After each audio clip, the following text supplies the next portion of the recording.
Hello everyone and welcome to the Polity, coming to you live from the Abuja studios of King Adebayo Film and Theatre Arts Network, popularly known as KAFTANTV, where we imagine a beautiful world. The Polity is a program that takes a deep dive into unfolding political events within Nigeria and even beyond the shores of the country. You will all agree with me that so much is happening within the political firmament of Nigeria, and the trending topical issues range from Trump freezing aid to developing countries, and Nigeria is a part of it. It's coming by way of succor to countries like Nigeria, to tackle the menace of effects of HIV/AIDS, malaria, and other things, including poverty, has been frozen by the Trump administration after he has signed an executive order on the 20th of January 2025. We also wanted to take a look at the fate of Nigerian illegal immigrants in the United States of America.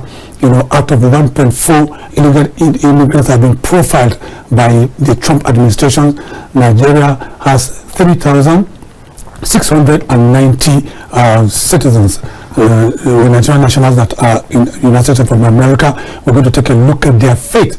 Is it hanging in the balance? The third topic we're going to dovetail into has to do with the sacking of 3 resident electoral commissioners in Nigeria by the Tinubu administration a few days back, and that followed the court ruling or judgment that found one professor guilty of electoral offences, and he's still been taken to jail to face the music. Well, to help us break this down are 2 Nigerians, patriotic Nigerians in the studio, I must say. To my far right, decked in white, and is Dr. Obadiah Mbila. Immaculate appearance. Immaculate appearance. I was almost using that word. And you tell somebody you give me the appropriate word to describe it. Yeah, Dr. Mbila is man of many parts, but today I'm going to refer to him as our political analyst. And just beside me is a colleague and friend that we've come a long way, just like Dr. Mbila. He is Segun Ojelade, a veteran journalist, formerly of the largest TV network in Africa. He retired as deputy director. Segun Ojelade, it's my pleasure to welcome you at this auspicious time on the Polity this afternoon. Thank you very much for having me. Well, historically, Nigeria has received aid from the United States of America since the 1960s, and the country has faced numerous challenges, including poverty, inequality, and conflict, which have necessitated external support. While it is difficult to determine the exact period of dependence, it's clear that Nigeria has relied on the United States of America's aid for several decades. However, it's worth noting that the country has been working to reduce its dependence on foreign aid and develop its economy. In recent years, the U.S. has continued to provide humanitarian assistance to Nigeria, including nearly $104 million in additional aid in 2021 and $27 million in 2024. These efforts aim to address ongoing challenges such as food insecurity, health concerns, and conflict. Well, freezing aid to Nigeria by the US will have significant implications, and some of the potential consequences are known to discerning minds in Nigeria. I will start with Dr. President Donald Trump's policies. Let's start from his policies. Many people believe that they are nationalistic and patriotic. It's about America. He has decided to freeze aid to developing countries. Do you share the view that it is nationalistic? Oh, absolutely. President Trump, even before his election, had not hidden any reason why anyone should think that he is not facing and carrying out America First agenda. It wasn't like after the election he suddenly changed both his body language, his emotional expression, his terse statement had consistently been America first. So, if in pursuit of America first, it is now going to affect American foreign policy, Trump has also shown readiness to frontally tackle it. And so, apart from posing new obligations to developing countries, Trump has also given a 90 days pause, during which he has faced the United States Agency for International Development frontally, compelling most of the staff of the U.S. agency to retire. Although it's now a subject of litigation in some quarters. That's right. The truth is that Trump is looking at his America First agenda, and there is no way it wouldn't have affected Americans' foreign policy, especially as it affects Nigeria. It's really quite unfortunate, but it's affecting us negatively, while to Trump, he is feeling fulfilled in his American First agenda. Well, Segun, when it comes to nationalism, we have seen it played out during the campaigns, and even in the aftermath of the campaigns in the United States of America. Trump never hid the fact that doctors alluded to it, that America should be first. So whatever he's doing is America first. Now he has frozen aid to so many developing countries, and Nigeria inclusive. We've been relying on these donations, for survival, to tackle poverty, diseases, and things like that.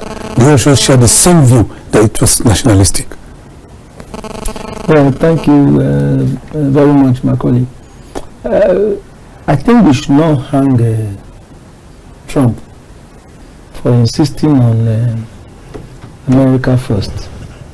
I think that should be the agenda of every leader. Should be Nigeria first, Ghana first. So Trump is not doing anything that is is extraordinary for a country like America, to say that America that has been there for everybody, for somebody to now wake up this morning and says that I've been taking care of all of you before, now I have to start taking care of myself. I don't think we should hang him for that. It's okay. Many people have said that yes, America has been helping every one of us on some of these things that you have mentioned. America has been helping the developing countries in so many areas, tackling AIDS, empowerment through the USAID, and that has made many of us, many developing countries, lazy. That's the truth. I was expecting that from you. Imagine our fight against malaria, for instance. We've not gone too far in it, though we have not even developed our own vaccine. We're relying on the West to provide, whereas there in the West, some of those fantastic inventors and researchers, many of them have of the African stock, especially Nigeria. Some of these things we should have been able to do ourselves. But because we get handouts every now and then from the West, we have gone to sleep. How many people are on antiretroviral drugs? How many of them are getting the funds from our home government? How many are those that foreign aids is helping us to take care of.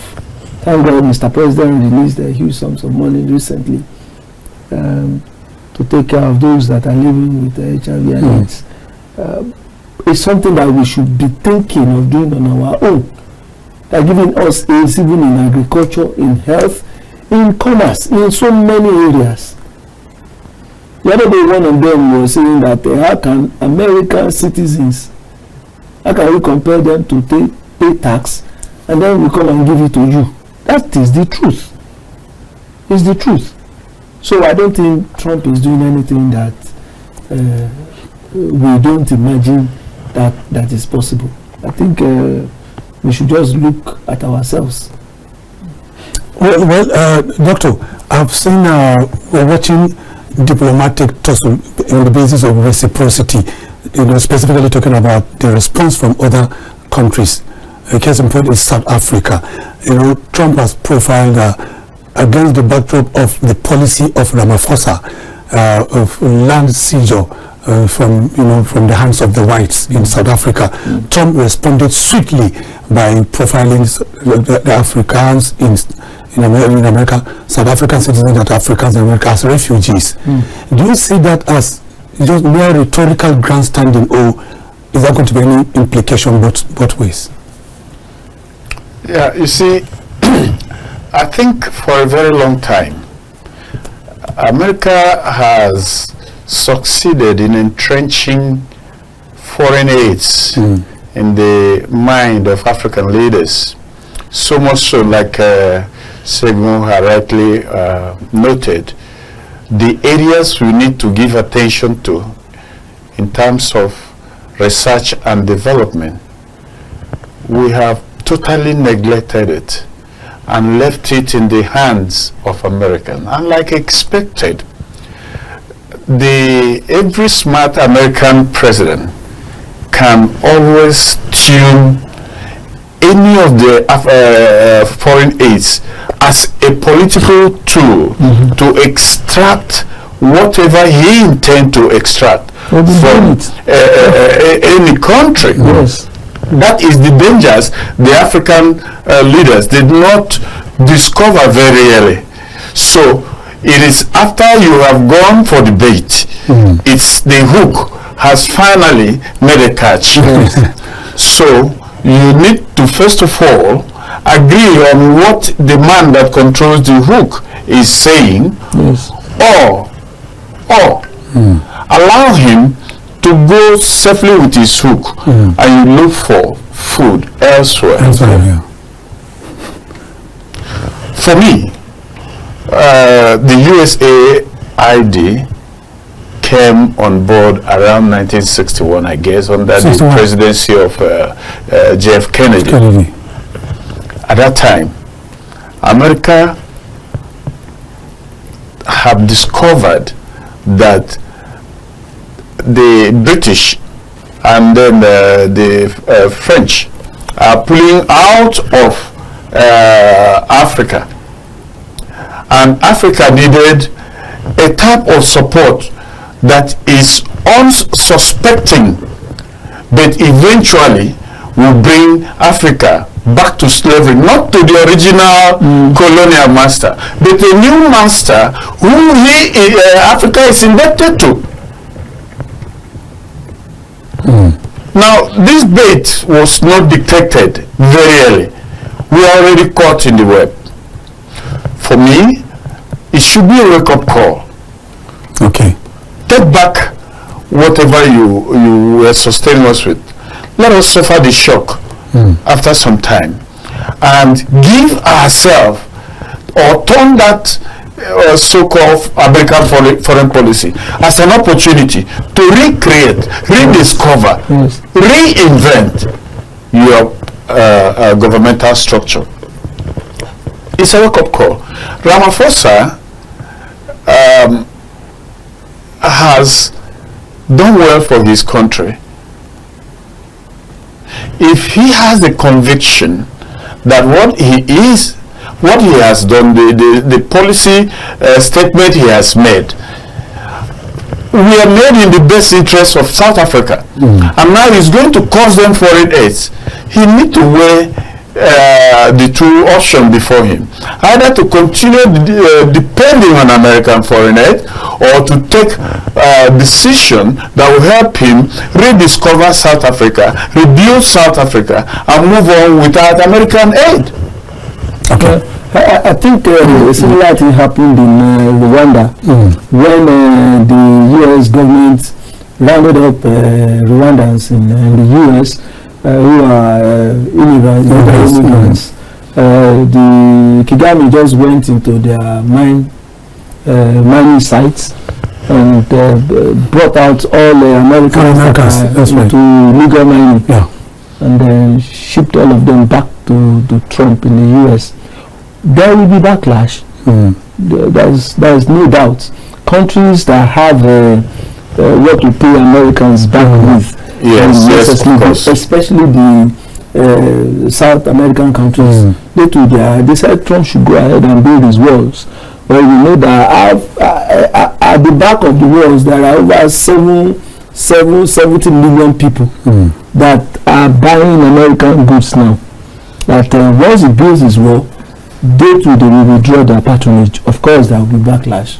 And I think Trump too will be thinking about it. Would the backlash come from Africa or North American countries? It came from Rwanda. It has come from South Africa. Every countries. We're not even talking about small powers like China. Yes. Okay. It will come. Well, there will be backlash. We think there is some kind of consensus there. We're going to open our telephone line at this auspicious time for you viewers to continue to call in to make the program conversational and interactive. KAFTANTV and its management decided to float this program so that Nigerians can be availed the opportunity to call in to verbalize their thoughts about topical issues that directly affect them. My name remains Macauley Hunohashi, your uncle, and this is the Polity. Please do call it. Segun, let me begin with you. Backlash. What is that thing that Nigeria has, if well harnessed, that can be used, against America by way of reciprocity in like manner? Well, I don't want us to go through that route of saying that the hen has spilled my herb, so I have to break the egg inside it. I asked that question against the backdrop of what Dr. said. Yes. This is we are working in time. Yes. I have oil. Yes. We have oil. There is America buying our oil, and then Trump said he has more than anybody. The pipeline that takes oil to the US. Is it not safer that we conclude by saying Nigeria does not sufficiently possess the wherewithal to checkmate whatever policy America would ever make? No, sorry, sir. I don't want us to believe that Nigeria does not have what it takes, yes, to pay American back in its own coin. But if we decide to do that, will it be in our own interest? Best interest. That's what we should. I think that is a better way to look at it. Yes, and I think once we agree that what Trump is doing is the right thing for his country, exactly. We should just look at what is right for our own as a response to what Trump is doing. I believe that we have sufficient resources, we have sufficient capacity. We may not have the infrastructure now for us to have a very good response to it. But the years of going cap in hand for this aid has done incalculable damage to us as a country.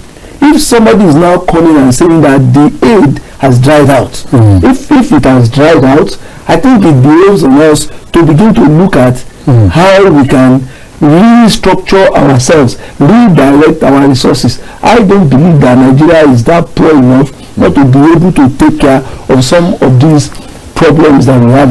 It may take time, it may take a lot of effort, but with proper planning and redirection of our level of waste, we are wasting so much resources on areas that nations of the world, I find very, very unthinkable.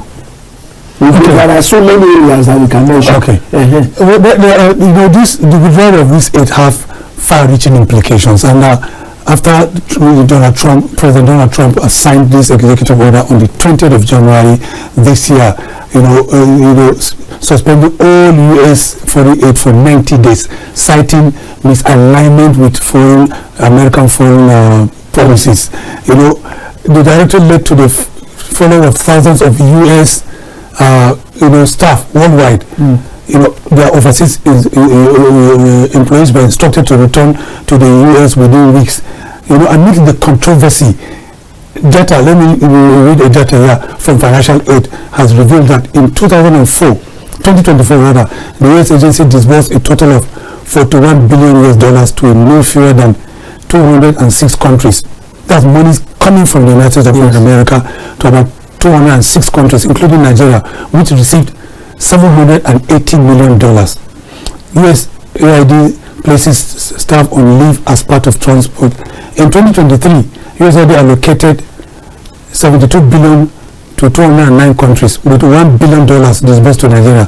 Similarly, in 2022, the agency released $74 billion to fund 21,000 programs in at least 212 countries, and Nigeria received $970 million. There are allegations of sleaze, mismanagement.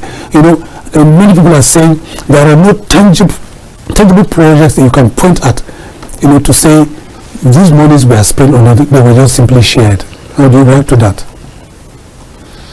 Is Trump not right to say, on the basis of this, I'm withdrawing these things? Yeah, you know that there have been two sides to Trump's action. Some have come condemning it, especially the Democrats, the North Americans, and then, of course, as expected, the blacks. Some have also applauded it. For instance, they accuse Elon Musk company, Dodge, as having its tentacle in American Treasury. And some public critics wonder what a private businessman is doing in American government. They forget that America has always known that there exists what they call deep state. Now, deep state is usually indirect creation of the power that be. A parallel government that you cannot point at, but they are there. They exist. And they have placed their hand very strongly on USAID, including employing staff across board and making sure they are being paid. Now, this money cannot be accounted to. You remember that even the ones they bring in locally, some portfolio NGOs collect their own and off they go.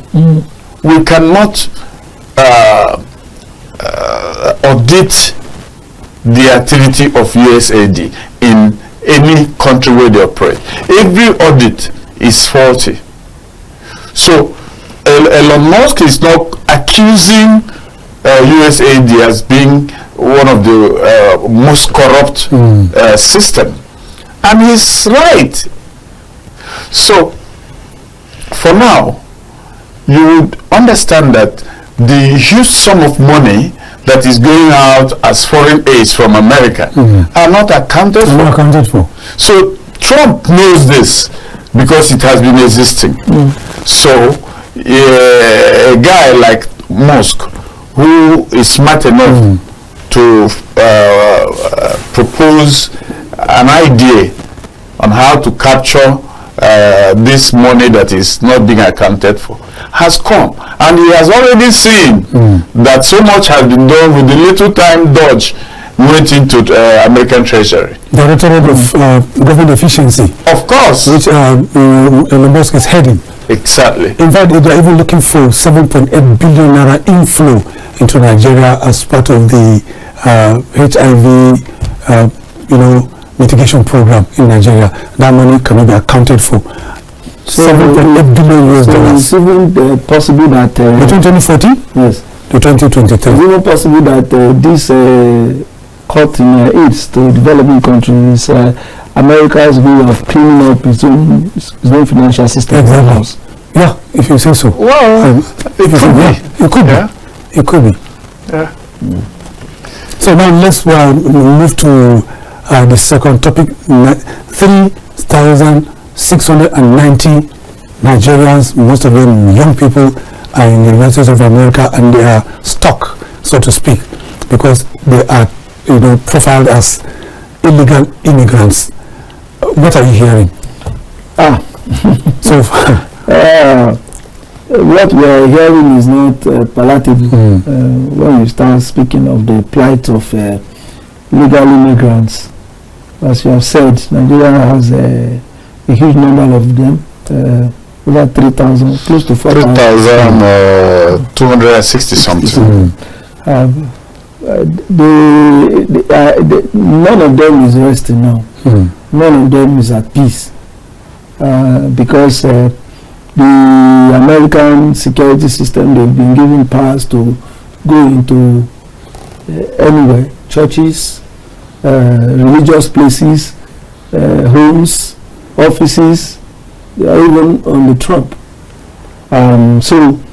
If what they are telling every immigrant is, if you don't have any business being outside, stay indoors.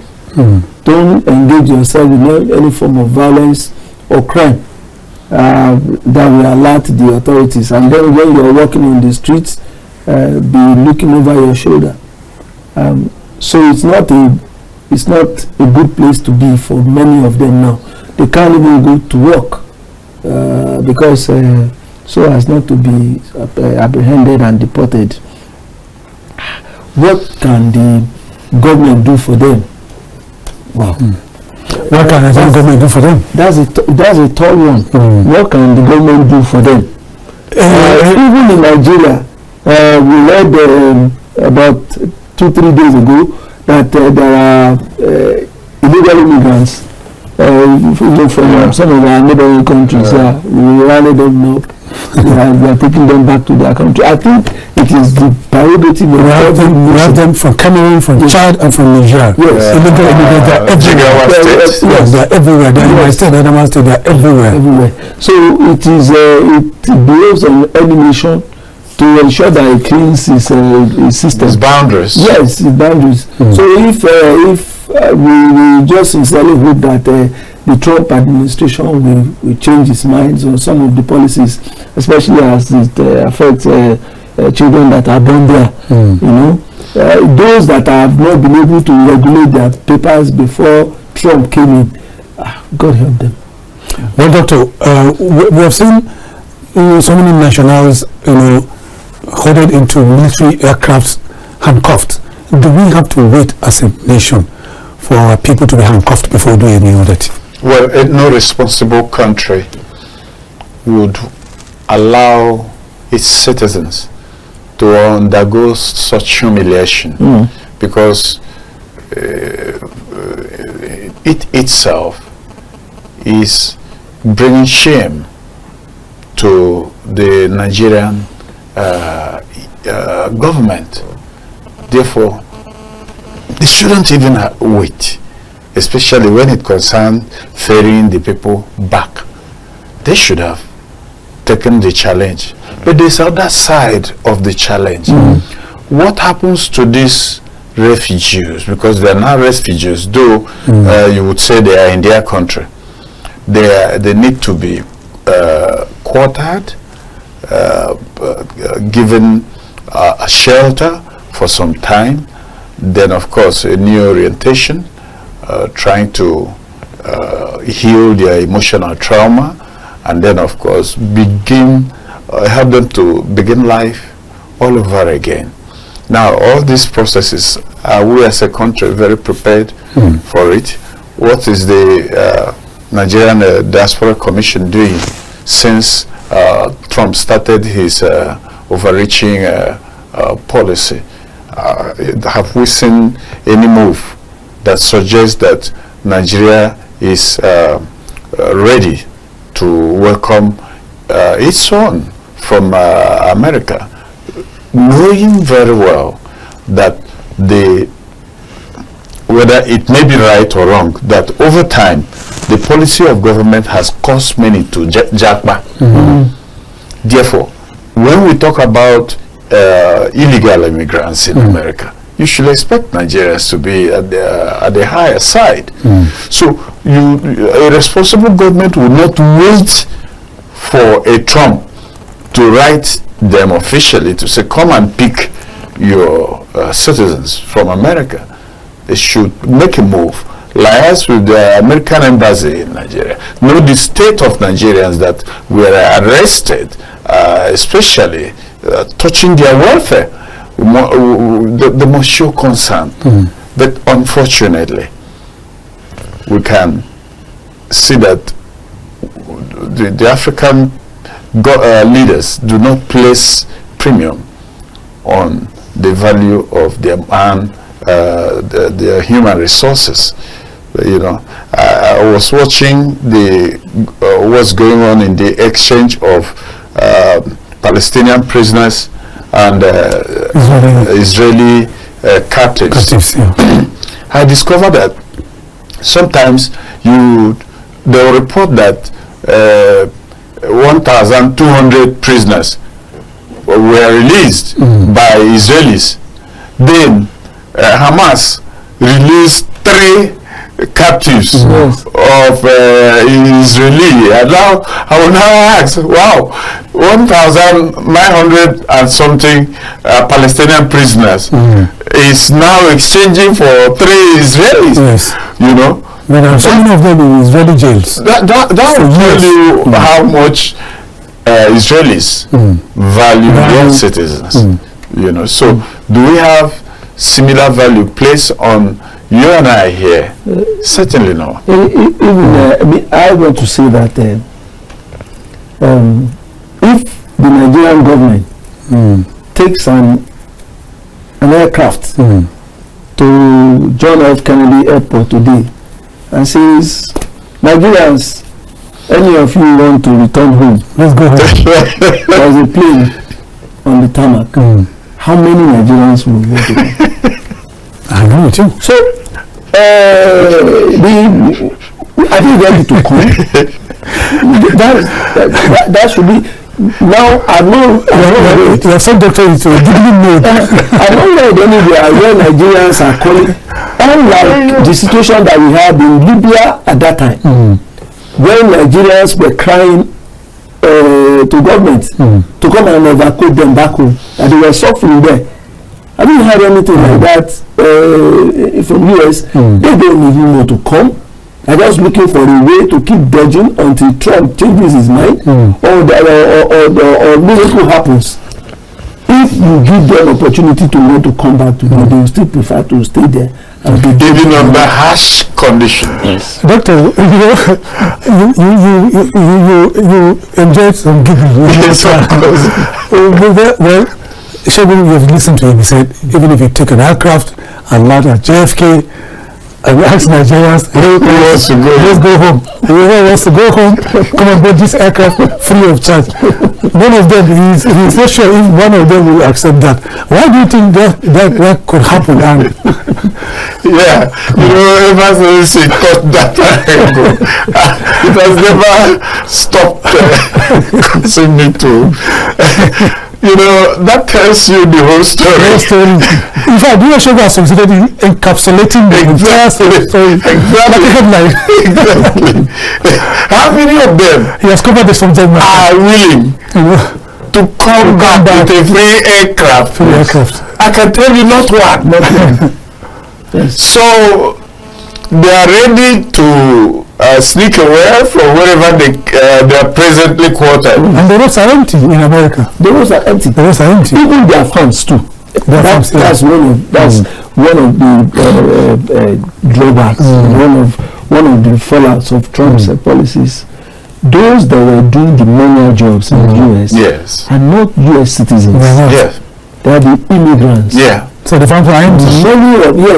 many of these people from the Latin American countries, that's what they do in America to go and do. India and the rest of them.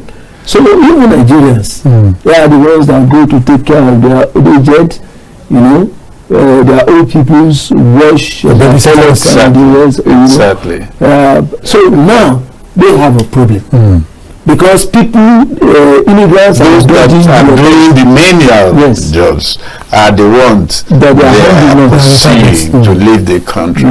Well, I recognize that it's the present campaign by Trump is motivated by patriotism. But like every other policy, by the time his administration has driven this policy to some extent, they would begin to identify some of the overreach that the policy has brought to America and the consequences of this overreach. So I think such lacuna that is being created by this policy would be reviewed in view of what pain it's going to bring upon an average American. I know about this old people's home that most Africans are the only helping hand that you find there. So are they going to abandon the old people uncared for? This is certainly against the American policies. They cannot afford to subject their citizens to such difficulty for so long, for a very long time. With time, they will review some of this. I want to agree with you that this initial gra of Trump, after a while, we will begin to learn that governance, it doesn't go like that at times. Exactly. Very soon now, we will be, like we say in Nigeria, will be calming down because there will be fallout. And some of the fallouts Americans will not like it. No. Like we just mentioned the care of the elderly, and then the situation in their farms, even in their streets. So I think in a way it's going to affect the economy, it's going to affect them socially, and that's when they begin to think of reviewing some of these things. Well, I believe that even for Nigerians that are jackpotting now, I think they begin to think twice now before they jackpot. The only thing I just will pray that our governments begin to do is to work more, number one, on security. Security is a major thing that is driving Nigerians out of this country. There are places that you cannot go confidently today and say that you are safe. We've all come in and said you and I were discussing about 20 years ago. Yes, the whole of Nigeria, by road. Who wants to try that now? Who wants to try? Government should work seriously on ensuring that we win this war against insecurity. And number two, Nigerians will create jobs themselves. They will create the jobs. But the enabling environment must be provided. In a situation where, I was just, before I left the house this morning, I started hearing my meter, electricity meter, making noise again. And I was wondering, I just bought this thing about 3 days ago. It's too early for you to begin to make you didn't know that they have placed you at A. When I do not have a grinding machine in the house, you understand. So we should work on electricity. We should work on electricity and the infrastructure that are needed for Nigerians to create the opportunity. I think they will come back. When policemen start hunting them in the streets of New York and entities of America, they will not be thinking of coming back home if the situation is conducive. I believe so. Well, the truth is that there's always two sides of every stick. Nigerians in diaspora, will they come back if the atmosphere, if enabling environment is created by the government of the day? Certainly I believe they will. But must they wait until government creates that enabling environment to recognize the fact that they are the government, they are the influencers of government, they are the one that stops government and say you don't need to continue this way. By the time all of us takes escapist route, government will now have a headache. They will do whatever they want. So there is always need to oppose the government so that we will draw the attention to the needful. That is the only area I am not comfortable for this Nigerian in diaspora. They are waiting for things to be good before they come back. Who would make it good? Who make it good? Who make it good? Well, to develop Nigeria, they always told us that it's a collective responsibility, that Nigerians will develop Nigeria, and that is the truth. That's the truth. I don't buy this argument about putting everything on the doorsteps of leadership. When they say there is a kidnapping, there is this government to. When they say this, if this government, then we blame everything on government. Well, government is a major player in development. The government should not be the only player in development. We were discussing on one of my platforms the other day, and they say that we saw the Minister of Economic Planning in Davos in an interview you had with the CNN, and she talked very brilliantly. And somebody said, talk is cheap.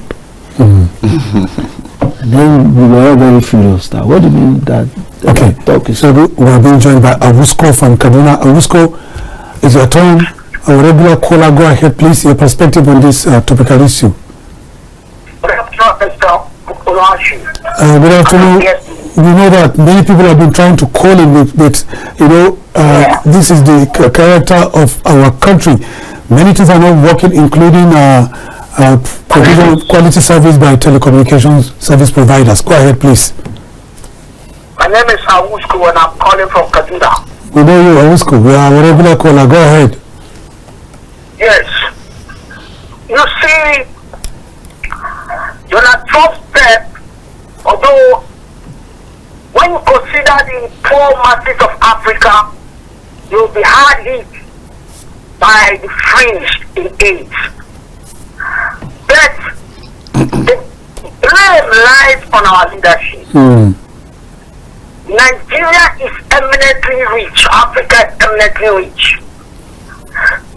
Sources are that when Obasanjo was converting for debt forgiveness, he was told that 10 Nigerians can offset all those debts because of the money they've hidden in Swiss banks and all other banks across the world.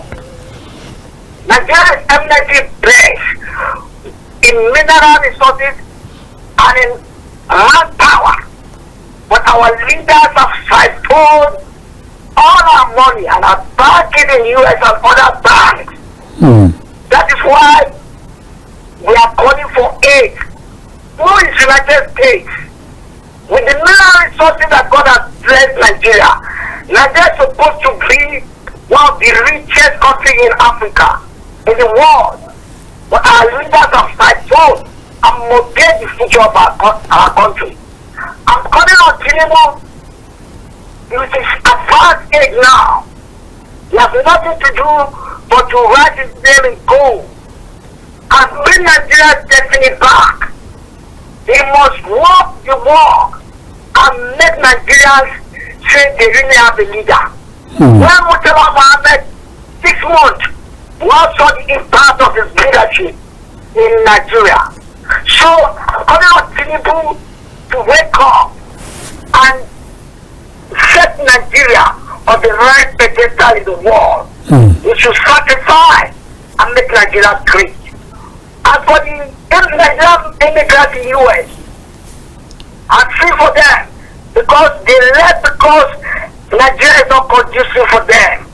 But I urge them to still stay fast, come back home and develop Nigeria so that we can be the greatest that God has destined us. Thank you very much.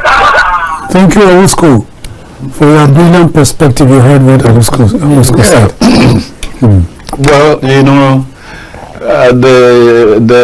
there's this little book written by Henshaw.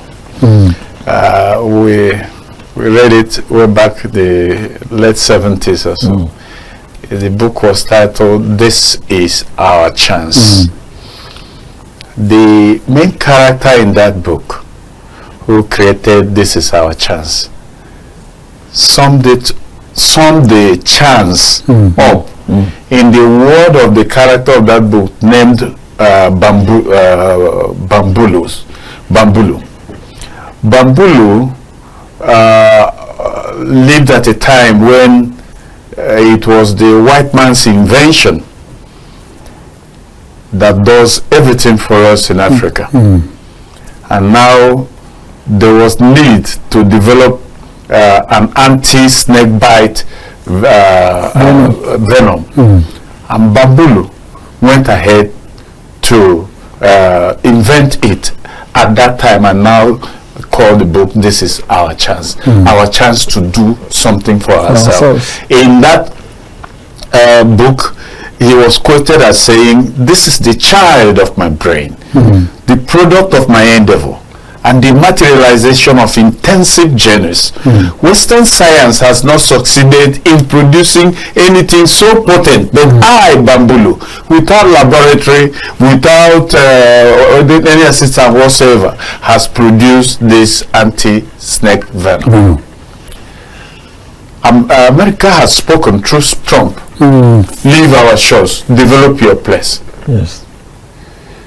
There is opportunity, like the caller had rightly suggested, for Tinubu as the president during the time when this American policy is calling us to work, should rise up to the occasion, embrace the challenge, and put his feet on the ground to see the areas that need to be developed at this critical time. Yes. Like as I have noted, the time United States Agency for International Development started increasing its foreign aids to African countries was the time they were planning on a new colonialization agenda. So they use foreign aids. So that if our leaders were able to dictate that this thing might not be good for us on the long run, they shouldn't have fallen to the bait.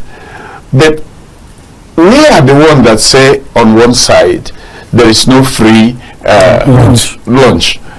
Yet every ministry in Nigeria, as we are discussing now, has donation they are getting from one international organization or the other, and they factor it into their administration. Yes, and their funding. Why should it be so?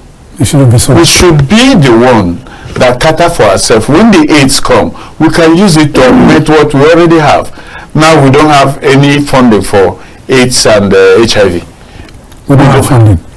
What we have is the foreign aids. When they withdraw it, automatically it means it exposes the stupidity or our irresponsibility. Let me not use the word stupidity. Our irresponsibility. So, like the caller has suggested, this is our chance. Yes, I remember there was a program while I was still a cub reporter in Abeokuta in those days. This ADB, African Development Bank loan for in agriculture, for agricultural extension. The various states then they created their ADBs.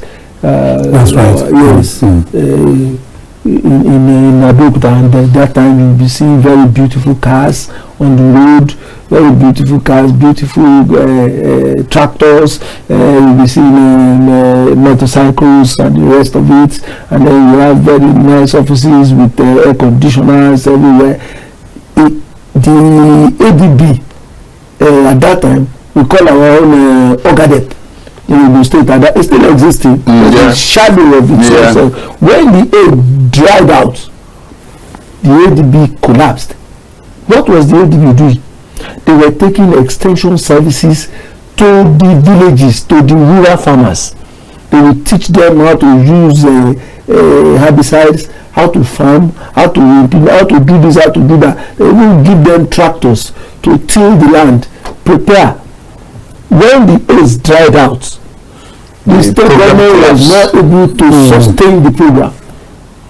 Until today, the agency is crawling. It's everywhere. So why do we raise our hopes, build our house on a nonsense foundation?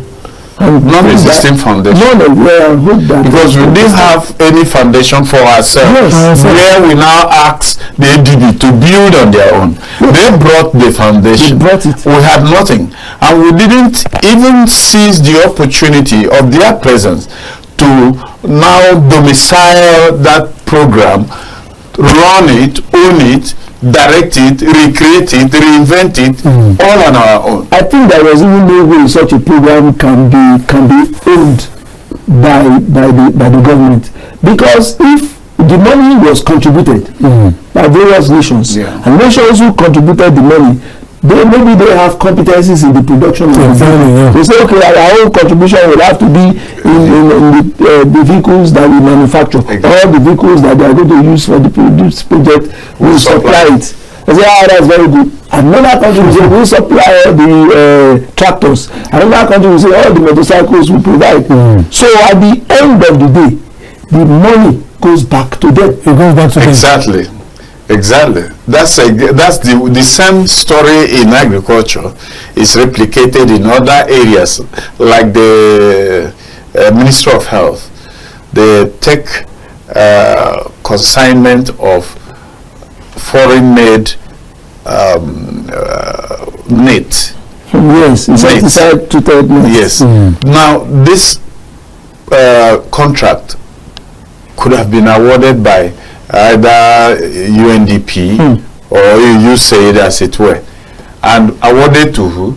Not local manufacturers, but their own contractors who will now supply it, whether we use it or not. They have already taken back their money. And we're going to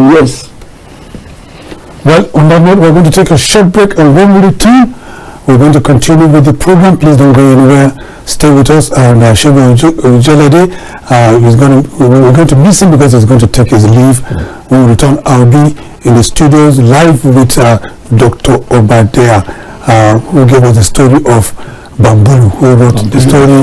This is our chance, Nigerians. This is our chance. We're going to take a short break. When we return, the program continues. Please don't go anywhere. Welcome back. If you're just joining us, you are still tuned to the Polity, coming to you live from the Abuja studios of King Adebayo Film and Theatre Arts Network, popularly known as KAFTANTV. And the Polity is a program that takes a deep dive into unfolding political events within Nigeria and even beyond the shores of the country. With me still in the studio is Dr. Obadiah Mbila, a public affairs commentator. In fact, he's a man of many parts. We're here taking a look at Trump's decision to freeze for aid to developing countries and the implication for Nigeria, as well as Nigerians, immigrants, over 3,000 of them in the United States of America. We're trying to take a look at their fate. But now we're transiting into a topical issue. On Wednesday, President Bola Ahmed Tinubu requested the National Assembly approval to remove 3 INEC resident electoral commissioners from office for misconduct. Suspended Sokoto resident electoral commissioner Dr. Noura Ali was alleged to have received $150,000 as bribery from politicians to manipulate the 2023 general elections in the state. And the other affected commissioners are Hudu Yunusa Ari, Adama and Ike Uzochukwu from Abia State. That followed the arraignment and conviction of a professor for electoral malpractices last week. How did you receive this news, Doctor? 3 recent electoral commissioners, removed by President Bola Ahmed Tinubu. Is that enough? The question is that enough? Certainly not enough. Certainly not enough, because the roles of these 3 commissioners is nothing to compare with the monumental fraud Nigeria accused INEC generally, which up till now we have not had much about the number of hits that are rolling, and then bring in the commissioners to demonstrate the your readiness to punish wrongdoing. For me, it's not enough, but it's commendable. To a very large extent. We want to hope that such action by Mr. President will go a long way to discourage people who, commissioners who may be used for such act in the elections to come. And then, of course, one is particularly encouraged when you take note of those people that are being punished. One would say that they are working for the president's party, and to that extent they deserve to be protected by Mr. President. So Mr. President coming out to take disciplinary action against them is a very strong statement that he is not prepared to compromise even when it involves his party. Ari, the former Adamawa Rek, has publicly declared that he stands by his declaration. Exactly. That as far as he's concerned, that's a valid declaration. Now, if anything have changed in the process, his belief is that what he did was right. So, like as I said, it would have been Mr. President's window to say, okay, let's see how we can use the Rex testimony to advance one more state for my state, and in the process, try to see how can use such testimony to give Binani victory over the president, governor Fentry. So, if it was done purely for patriotic reason, as it tends to announce Mr. President, I think one should say kudos to Mr. President, and then it gives hope to Nigeria also. So we can expect that Mr. President can take policy decisions even when it goes against his party. Well, there is a crossroad here. Ali is insisting. Immediately, shortly after his sack was made public, alongside his other colleagues, he went to the press to say he stands by his decision that Binani won that election. What's the implication for our, for our leadership recruitment process, especially during elections or voting? Well, it's unfortunate that today no one is even willing to listen to Ari's testimony again, because as at of the time of his action, he went underground. He went underground. For that, you'll have to turn So off if airplane mode. he knew that his position was valid as he now claimed, there was no need That, you'll going underground, you know, and suddenly became incommunicado.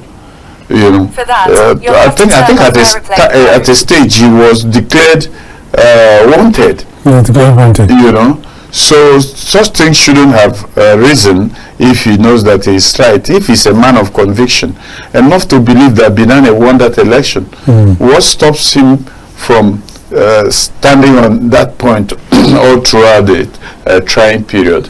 But for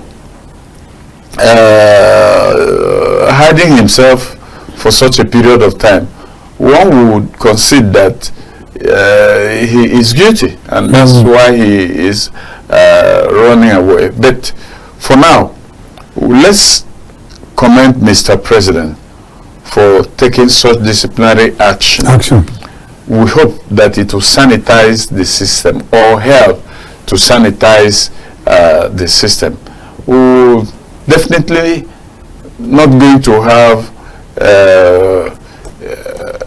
a corruption-free system for now. But at least, if such actions, such as Mr. President has taken now, will discourage, minimize the rate at which people abuse power, I think that would be that would be commendable. That would be very, very good. I personally believe that people should be punished for committing infractions. And this debate, there were two sides, two opposing views concerning the establishment of a special electoral offences tribunal. Some I've listened to some lawyers who say, and they are experts, who say there's no need for a special court to be established. All you need to do is to strengthen the existing legal processes. While others are saying, well, the current judges are overwhelmed with cases. There should be special courts, that handle to handle electoral offences. Very Exactly. I stand with those that want a special court to handle electoral offences. If they want action to be expedited, in that direction. Usually immediately after the election, you have few judges trying many cases.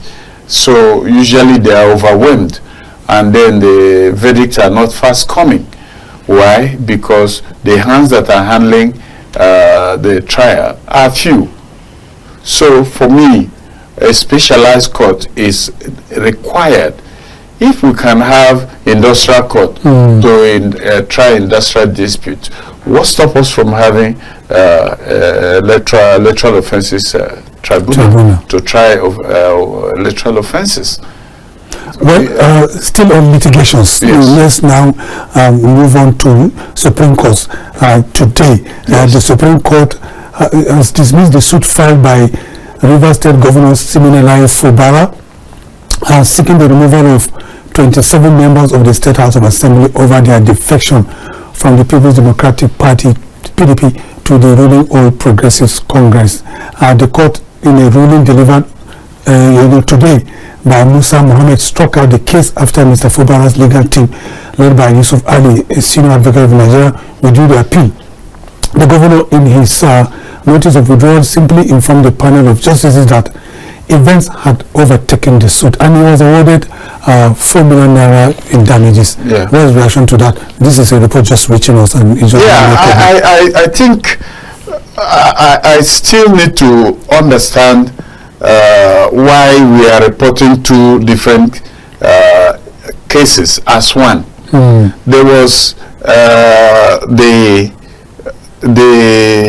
appeal about the validity of the members of the Rivers State House of Representatives. That's one different case. And there was another a judgment concerning the 2004 budget, whether it was validly passed or not. So these are the two different cases I know that must have, I think both of them have gone to the Supreme Court. Yeah. So which one is being discussed in the public forum today? Is it that of the 24 members of the House of Assembly, where Fubra is saying that they have lost their seats? Or is it the one to authenticate the validity of 2004 budget that was passed by just about 4 members?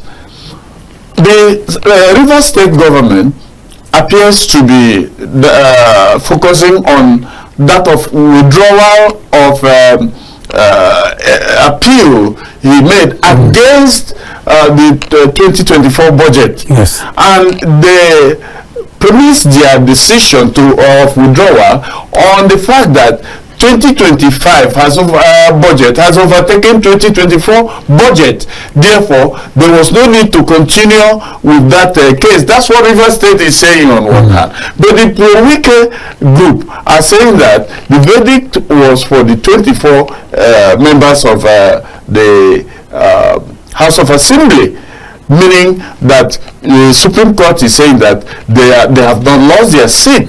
So for now, let's see the unfolding. But if we are looking at the withdrawal of 2024 budget appeal, Fubra said he did that because 2025 has overtaken the budget of 2024. Well, Doctor, the 27 lawmakers are loyalists of the erstwhile governor of the state, who is now currently the Minister of the Federal Capital Territory, Ojelade, and the judgment seem to have put to rest issues surrounding the position of the 27 lawmakers, in the House of Assembly in Rivers State. Yeah. What do you think? Yeah, if finally, because I'm still studying the developing stories, if finally the Supreme Court has nailed the validity of their membership, that's the final. That's the final. That's the final. Yes. The only thing that can happen to the contrary is what started developing about 2 days ago when Damagu declared that they have lost their seat because the PDP refused to join Fubra in that particular litigation. Fubara instituted this case at the Supreme Court seeking the removal of the 27 members. Okay. And then, yes, that was the premise. But the PDP as a party refused to be joined in that case. Exactly. Yes. So in his judgment today, Supreme Court passed judgment, dismissing the suit. Yes. Dismissing the suit. Yes. Instituted by the governor, similar Fubara. Yes. And also awarded 4 million naira as damages against him. Yes. It simply means the weakest members of House of Assembly. Yes, exactly. Are the owners of their position has been legitimized by the Supreme Court. Exactly. So they can be back on seat and exercise their duties of legislation. The battle now will begin to rage because the battle may take a different shape. Exactly. That's what I Supreme Court has spoken, and it is sacrosanct. Exactly. It should be respected. Meaning, Fubra is sitting on king of gunpowder. Exactly. It's a very dangerous development for him. So, what do you think politically could play out now politically? Because on the legal grounds, he has lost the battle. But what about on the political front? What do you think will happen? The Wike group have never hidden their intention to impeach Fubra. Okay. So any legitimacy they receive now will only prepare grounds for them. Exactly. They are not negotiating with Fubra. They want him out of the seat. One thing very interesting is that they remain resolute. They were not with him. He was with just a few of us, but they continued to. They remained. Their loyalty Never wavered. No. The loyalty for Wike. And their intention, the reason why, at least that's how it appears, they were elected as principal officers was to impeach Fubra if he became disloyal to their boss, that is Wike. And since that time, Wike has refused to look for a middle ground to discuss with his successor. Okay. So, if, like as I've said, the members of House of Assembly that are loyal to Wike has received legitimacy by the verdict of the Supreme Court. That's right. It simply means we are entering into a new phase of the political fight in Rivers State, and it will be dangerous for Wike, for Fubara. It will be dangerous for Fubara. Exactly, it will be. Okay, where is the place of the people of Rivers State in all this debacle? Has it been about the people of Rivers State? So it's not about the people. It has not been about the people. It's about contending forces. It's just two contending forces, and one appears to be speaking for the majority of the people, and that's because there is a political contest.